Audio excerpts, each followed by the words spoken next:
Today, we're going to explore a quick guide on how to use Chatgpt to write a motivational letter. First, open your preferred browser on your device. In the search bar, type in chatgpt.com and hit enter. This will take you to the Chatgpt platform. Once you're in the Chatgpt platform, it's time to write your prompt for your essay. You could write a prompt like this: create a motivational letter. After writing your prompt, tap the send button.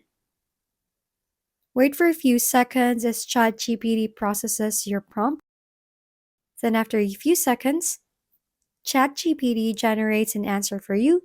And that's how quick and easy you can write a motivational letter using ChatGPT.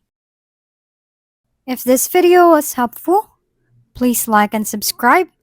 And if you have any questions, drop them below.